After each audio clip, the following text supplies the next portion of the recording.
ಕನ್ನಡ ಮತ್ತು ಸಂಸ್ಕೃತಿ ಇಲಾಖೆಯವರ KP ಪೂರ್ಣಚಂದ್ರ ತೇಜಸ್ವಿ ಪ್ರತಿಷ್ಠಾನ ಕೊಟ್ಟಿಗೆಹಾರ.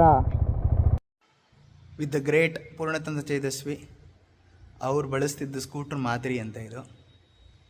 ವಾವ್, ಸಖತ್ತಾಗಿದೆ ಈ ಜಾಗ. ಲವ್ಲಿ.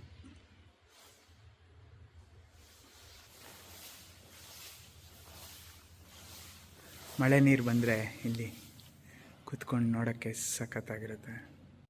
ಚೆನ್ನಮಣೆ. ವಾವ್. ನಾನು ಉಡುಪಿಲಿದ್ದಾಗ ಚಿಕ್ಕವನಿರ್ಬೇಕಾದ್ರೆ ಕಸಿನ್ಸ್ ಎಲ್ಲ ಬರ್ತಾಯಿದ್ರು ಮನೆಗೆ. ಸಂಜೆ ದೀರ್ಘಟ್ ಮಳೆ ಬರ್ತಿತ್ತು ಎಷ್ಟೊಂದು ಸರಿ. ಕೂತ್ಕೊಂಡು ಚೆನ್ನಮಣೆ ಆಡ್ತಾಯಿದ್ವಿ. ಪಕ್ಕದಲ್ಲೇ ಹಾಡಿ ಅಂತ ಇತ್ತು, ಅದರಲ್ಲಿ ಗುರುಗುಂಜಿ ಸಿಗ್ತಾಯಿತ್ತು. ಅದೇ ನಮಗೆ ಆಡೋಕ್ಕೆ ಇದು ಏನದು ಆಟ ಆಡೋಕ್ಕೆ ಬೇಕಲ್ಲ, ಅದು ಚೆನ್ನಮಣೆ ಆಡೋಕ್ಕೆ.